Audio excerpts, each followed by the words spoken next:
Bonjour, bienvenue dans Fastback, l'émission 100% passion automobile. Aujourd'hui, on vous parle des voitures de l'année, la Renault 5 électrique et l'Alpine A290. Fastback, c'est maintenant, c'est tout de suite, c'est parti.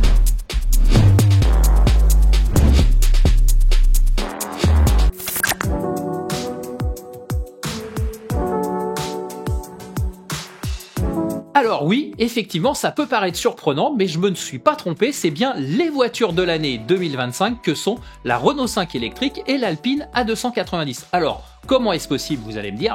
Oui, on peut se gratter la tête. Eh bien, c'est tout simplement qu'il y a une subtilité désormais dans l'élection de cette voiture de l'année, c'est que le constructeur qui décide de mettre en concours sa voiture peut lui associer un autre modèle. Et évidemment, dans le groupe Renault, qu'est-ce qu'on a fait?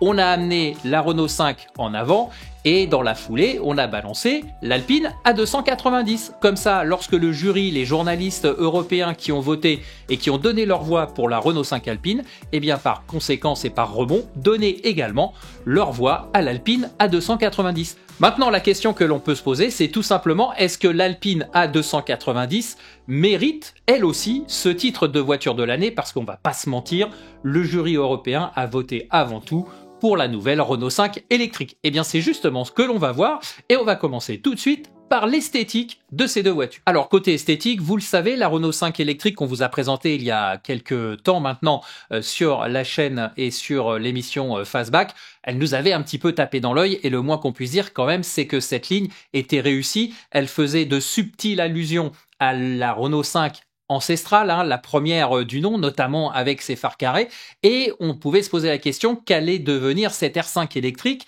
passer par le bureau des ingénieurs d'Alpine pour voir ce qu'ils allaient en faire. Eh bien, pour être tout à fait franc, moi, j'aime beaucoup cette esthétique de l'Alpine A290.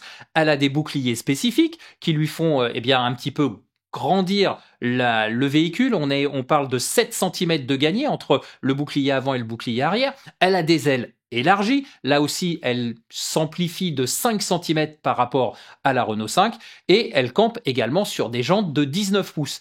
En plus, le petit gimmick qui est très sympa sur les ailes, on reprend un petit peu les griffures qui existent sur l'Alpine A110. Au final, on a quelque chose de très réussi, de musculeux et évidemment dans l'esprit sportif. Et pour être tout à fait franc, je vais certainement refaire le lapsus durant l'émission, mais vous vous rappelez certainement de la série limitée Renault 5 Alpine. Eh bien, on n'est pas très loin un petit peu dans l'esprit de ce que nous propose aujourd'hui la 290. Et bien évidemment, sur la face avant, on retient les anti-brouillards façon spéciale de rallye de nuit avec ces feux carrés très présents, avec cette croix et ce gimmick qu'on va retrouver un petit peu partout dans la voiture. Donc esthétiquement, cette Alpine, elle reste malgré tout assez proche de la Renault 5, mais elle affiche sa propre identité et sincèrement, moi je trouve que le job est bien fait et que c'est plutôt réussi. Alors, bien évidemment, l'esthétique, ça ne fait pas tout. Maintenant, il faut savoir ce qu'il y a dessous. Alors, contrairement à la R5 électrique, qui, dans sa version haut de gamme et la plus puissante, développe 150 chevaux,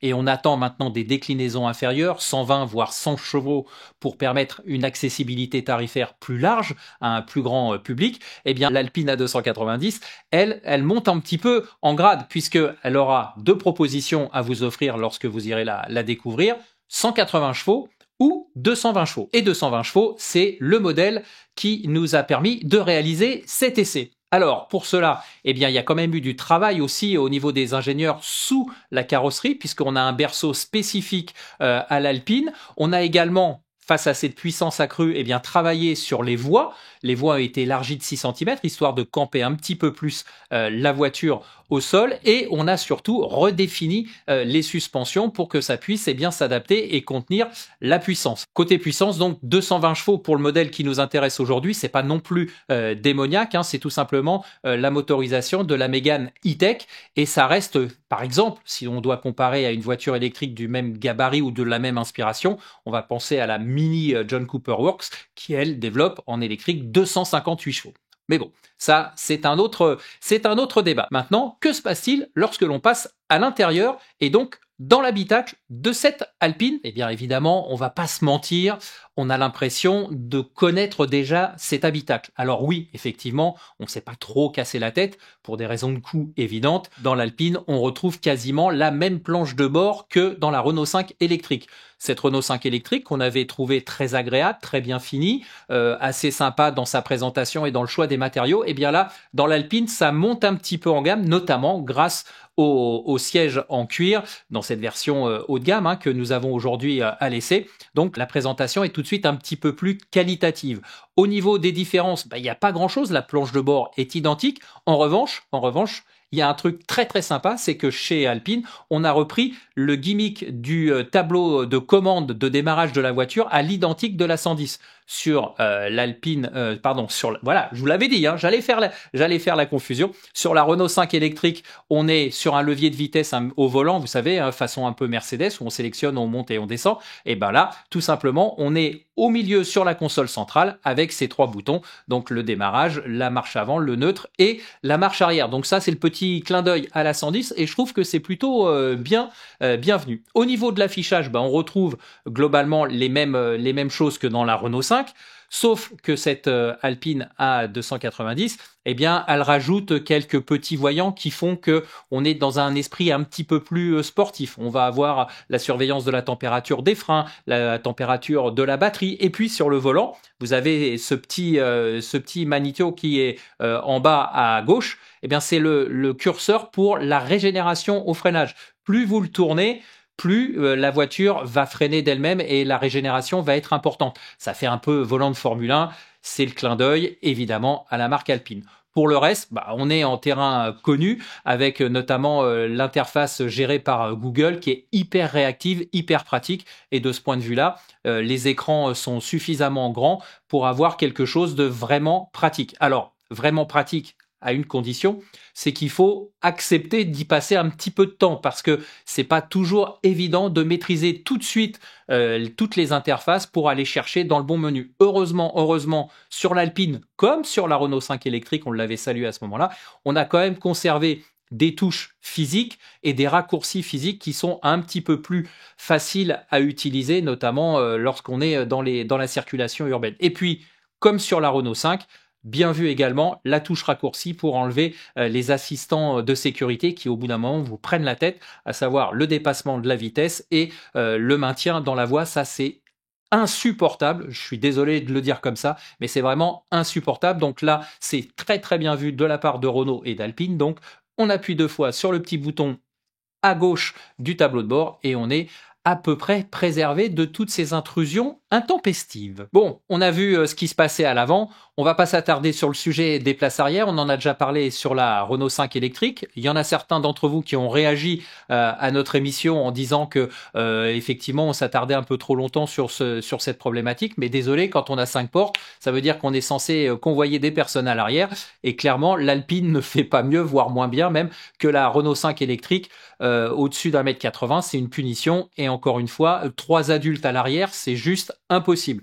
Vous le savez, vous en faites ce que vous voulez, mais nous, on le répète, c'est quand même pas terrible. Idem pour le coffre, où là encore, l'Alpine est à l'image de ce que propose la Renault 5 électrique, tout juste viable au niveau de la catégorie, puisque en fait le coffre ne fait que 277 litres et avec la petite trappe de 27 litres sous le plancher plat, ce qui vous permettra de ranger les câbles. Voilà, on aurait préféré un petit peu plus d'espace, mais vous verrez que ça se retrouve après sur le plaisir de conduite, et on va d'ailleurs y venir tout de suite parce que c'est ce qui nous intéresse.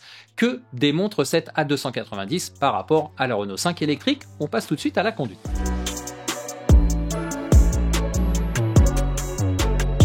Alors déjà, ce qu'il faut savoir, c'est que même avec tous ces attributs, l'Alpine A290, eh bien, elle reste sous la barre des 1,5 tonne, ce qui est déjà plutôt pas mal pour une voiture 100% électrique, puisque si je reprends ma fiche, c'est 1479 kg très exactement sur la balance. Alors, on avait été enchanté par les prestations dynamiques de la Renault 5 électrique, eh bien croyez-nous, avec l'Alpine A290, eh bien on a encore monté d'un cran, parce que sincèrement, La R5, on se disait que c'était quand même plutôt pas mal. Ça nous donnait presque des sentiments de frustration sur la route par rapport à l'autonomie, mais ça, on va y revenir dans quelques instants. Et bien là, la 290, elle monte le curseur de 2 crans, j'allais dire d'un, mais c'est 2 crans, parce que avec les voies élargies, avec les suspensions retravaillées, avec les jantes de 19 pouces, les pneus Michelin type Sport, eh bien l'adhérence, la tenue de route, l'efficacité en virage, tout ça progresse et on se fait vraiment plaisir. Alors c'est sûr que,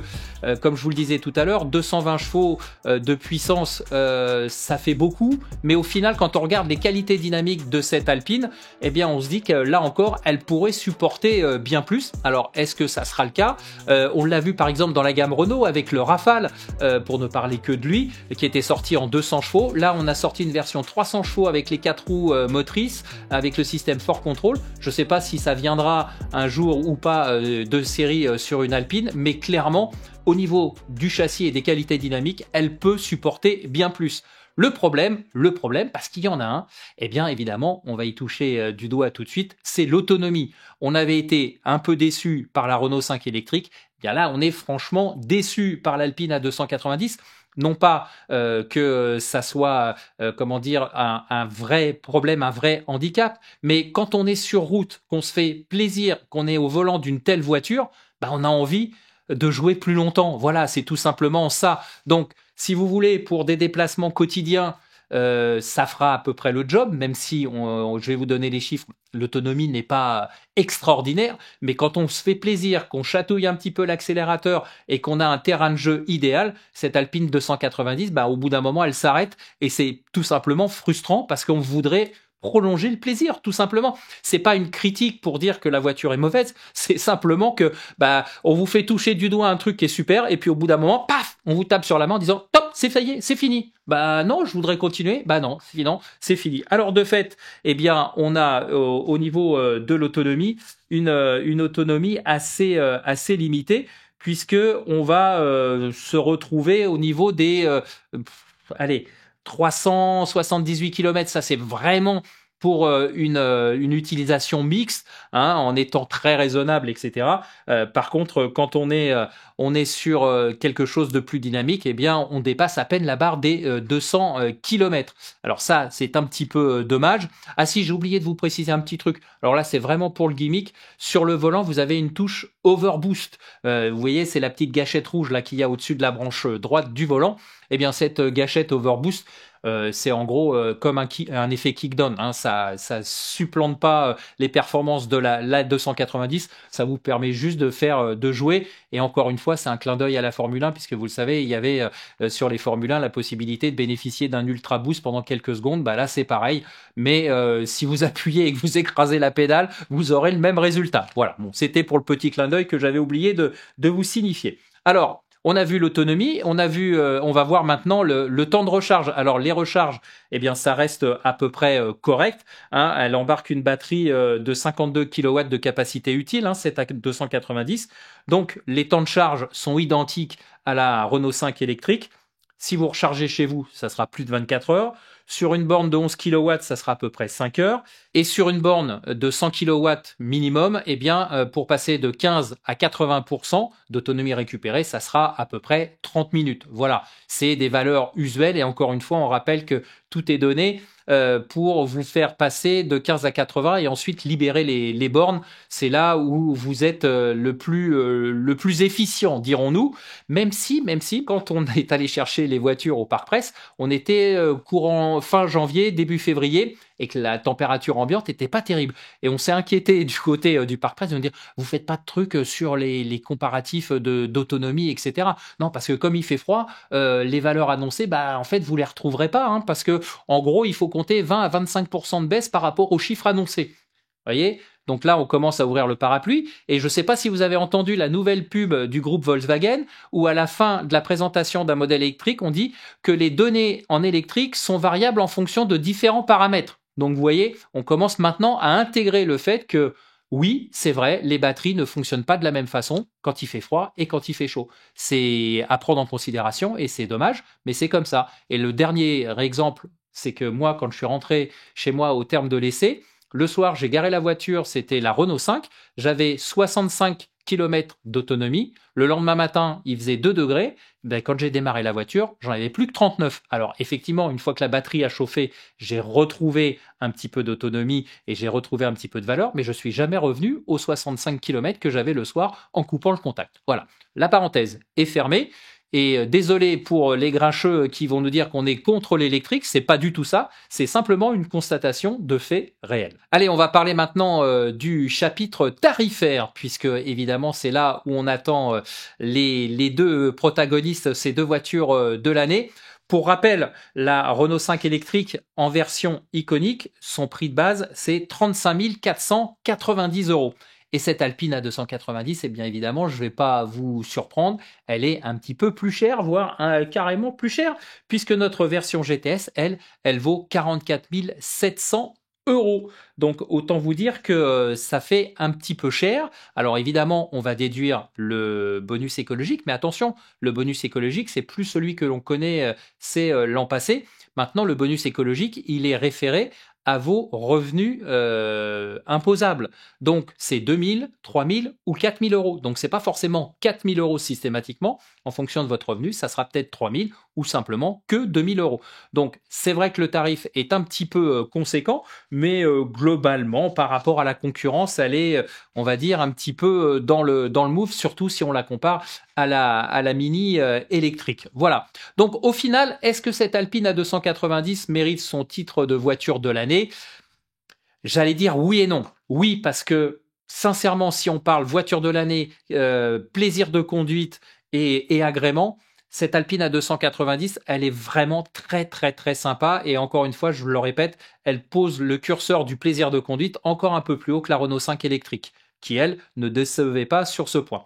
Après, non, parce que elle est chère, il n'y a pas énormément de différence, on aurait voulu quelque chose de plus musclé, dirons-nous, mais on va pas faire la fine bouche non plus, ça reste une bonne voiture, mais globalement, c'est plus la Renault 5 électrique qui a marqué les esprits avec son retour, qui se justifie en tant que voiture de l'année, plus que cette Alpine A290. Ceci étant dit, ça reste une excellente voiture à condition d'accepter les petits défauts, à savoir une autonomie trop restreinte et un prix quand même largement élevé. Voilà, Fastback, c'est terminé pour aujourd'hui. On se retrouve très bientôt. Alors, je vous rappelle que Fastback est une émission de la chaîne YouTube Fastlane TV. Donc, si vous voulez vous abonner, c'est très simple. Eh bien, vous allez sur tous les réseaux, que ce soit YouTube, Instagram, TikTok ou Facebook. Vous cherchez Fastlane TV, vous vous abonnez et comme ça, vous ne raterez plus rien de nos prochaines publications. Merci de nous avoir suivis et à très vite pour une prochaine émission Fastback.